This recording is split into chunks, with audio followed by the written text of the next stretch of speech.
ارشاد فرما رہا ہے الا بذکر اللہ تطمئن القلوب۔ اللہ تبارک و تعالیٰ ارشاد فرماتا ہے کہ بے شک دلوں کو اطمینان اور سکون اللہ کے ذکر سے ملتا ہے۔ ملتا ہے اللہ کے ذکر سے ملتا ہے۔ اور ہم اور آپ یہاں پر اللہ اور اس کے رسول کا ذکر کر رہے ہیں۔ اب ذکر کی بات چلی تو ذکر بہت طرح کے ہوتے ہیں، اور اس رات میں ہمیں قلبی ذکر بھی کرنا ہے، اور اس رات میں ہمیں اعضائی ذکر بھی کرنا ہے، یعنی ذکر بالجوارح، ذکر باللسان اور ذکر بالقلب۔ خدا کو تین طریقوں سے یاد کیا جاتا ہے، ایک اللہ کو زبان سے یاد کیا جاتا ہے، اور ایک دل سے یاد کیا جاتا ہے، اور ایک بدن کے حصہ سے یاد کیا جاتا ہے۔ اس رات میں ہم تسبیحات بھی پڑھیں گے، اس رات میں ہم دل سے خدا کو یاد بھی کریں گے، اور اس رات میں ہم اور آپ نماز نفل، رکوع اور سجود بھی کریں گے۔ حضرت امام حسن رضی اللہ تعالیٰ عنہ کو کون نہیں جانتا؟ سب جانتے ہیں۔ حضرت امام حسین کے بڑے بھائی ہیں۔ حضرت امام حسن کا معمول دیکھیے، شب برات ہے، شب برات کی جب یہ رات آتی تو نواسۂ رسول حضرت امام حسن رضی اللہ تعالیٰ عنہ اس رات کو 3 حصوں میں تقسیم کر کے، یعنی اس رات میں جتنے اوقات ہوتے ہیں اس کے 3 حصے بناتے۔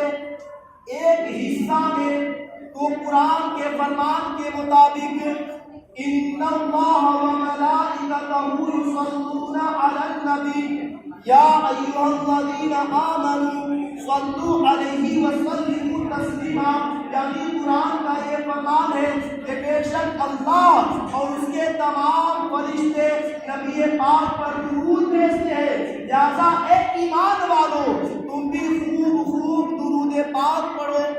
تو ایک حصے میں حضرت امام حسن درود پاک پڑھتے بولیے سبحان اللہ۔ اور اس مہینے میں درود پاک کی اتنی فضیلت ہے، پچھلے مہینے کی 22 تاریخ کو آپ سبھی نے ایک نیاز دلوائی ٹکیا کے نام سے، کنڈے کے نام سے۔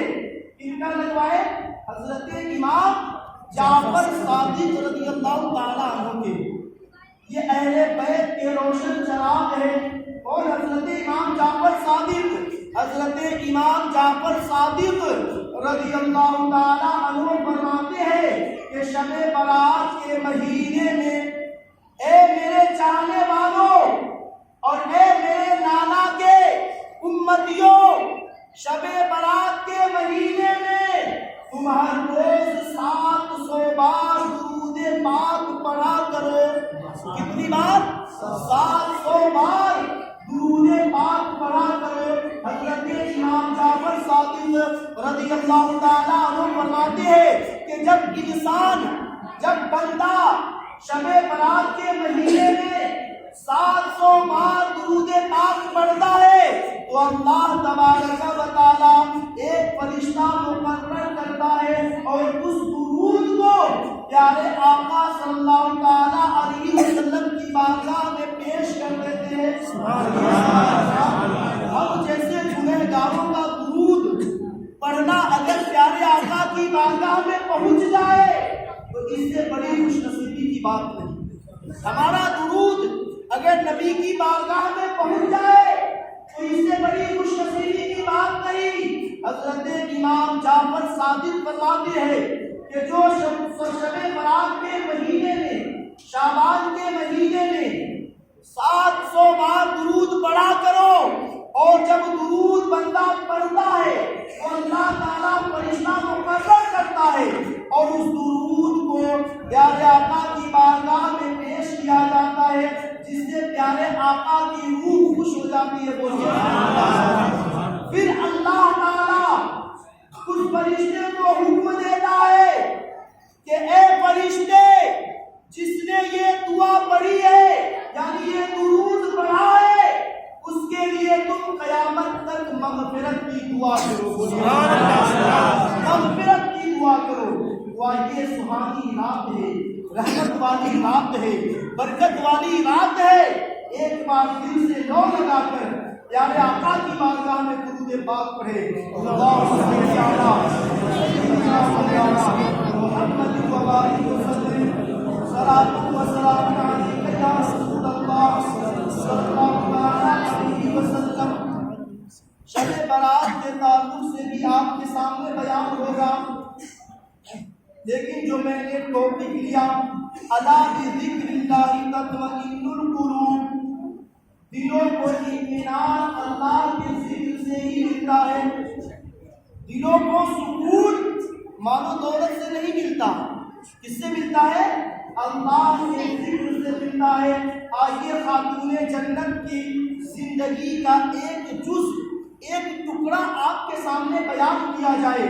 خاتون جنت کو حضرت فاطمہ الزہرا رضی اللہ تعالی عنہا کی یہ معمول تھا کہ اپنے بچوں کو سلا کر اللہ کی بارگاہ میں عبادت میں لگ جاتی، خدا کی عبادت میں مشغول ہو جاتی۔ حضرت امام حسن، حضرت امام حسین کو سلا کر خدا کی عبادت میں لگ جاتی۔ حضرت فاطمہ الزہرا کی عبادت کا منظر دیکھیے، خدا کی قسم آپ کا ایمان تازہ ہو جائے گا۔ حضرت فاطمہ الزہرا رضی اللہ تعالی عنہا اپنے بچے کو سلا کر جب خدا کی عبادت میں لگتی تو حضرت فاطمہ الزہرا رضی اللہ تعالی عنہا کا ایک سجدہ بھی مکمل نہیں ہوتا تھا کہ صبح ہو جاتی تھی۔ اور آج ہمارا کیا حال ہے کہ ہماری نمازیں جا رہی ہے، اس کی پرواہ نہیں۔ پہلے کے بزرگان دین قائم اللیل ہوا کرتے تھے، یعنی رات بھر اللہ کی بارگاہ میں قیام کرتے تھے، خدا کی عبادت کرتے تھے، اور صائم الدہر ہوا کرتے تھے، دن میں روزہ رکھتے تھے۔ حضرت فاطمہ الزہرا کا ایک سجدہ مکمل نہیں ہوتا اور دن نکل آتا۔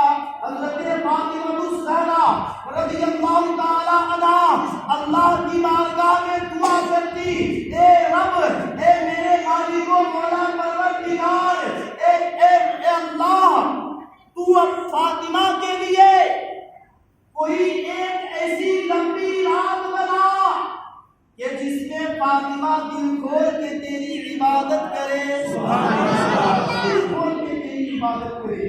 یہی وہ لوگ ہیں جن کے دل کو اللہ کے ذکر سے اطمینان اور سکون ملتا ہے۔ شب برات کی رات ہے، شب برات کے 4 نام ہیں اور مبارک راتیں تو بہت سی ہیں، جیسے شب جمعہ، یہ بڑی مبارک رات ہے، اور یوم عاشورہ کی رات بھی بڑی مبارک رات ہے۔ لیکن ایک روایت میں 5 رات کا ذکر آیا ہے، ایک ہے شب برات، ایک ہے شب معراج، ایک ہے شب قدر، اور عید اور بقرعید کی راتیں۔ یہ 5 مبارک راتیں ہیں، اور یہ 5 ایسی مبارک راتیں ہیں کہ جب بندہ خدا کی عبادت کر کے جب اللہ کی بارگاہ میں دعا کرتا ہے، پیارے آقا ارشاد فرماتے ہیں کہ شب برات ایسی مبارک رات ہے کہ اس میں کوئی بھی دعا رد نہیں کی جاتی، قبول ہو جاتی ہے۔ اور دعا قبول ہو جانا یہ بڑی خوش نصیبی کی بات ہے۔ بچوں، آپ سب بیانات سنے مسجد میں بیٹھے ہیں، شور و غل نہ کریں، باہر جتنے بچے بیٹھے ہوئے سب کے سب اندر آ جائیں، اور جتنے بھی لوگ